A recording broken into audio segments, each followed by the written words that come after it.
What I have noticed is that Americans usually will introduce their main point or say exactly what they want to say right at the beginning. It's almost like you're organizing in the introduction their main point, and then they develop their main point.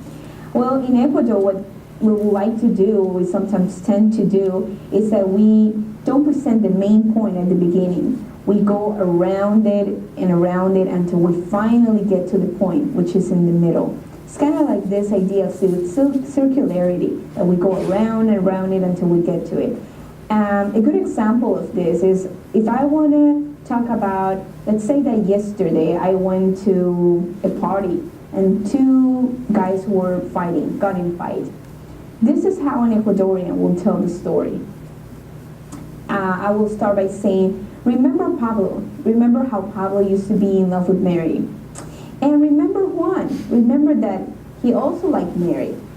Well, yesterday when we went to the party, they started drinking and and I will go on and give you all these details, and maybe by the time I tell you yes, Pablo and Juan got in a fight because of Mary, you already have a complete idea of, or almost 95% of what I'm trying to tell you.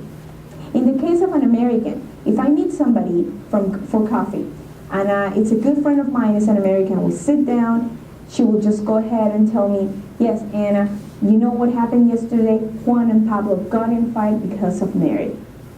Organizational preference is perhaps the most visible way culture influences writing. That's why scholars like Kaplan focused on it. But culture influences writing in ways that go beyond organization. For example, on the most global level, it shapes reader expectations and helps define which writing practices are acceptable and which are not. In Vietnam,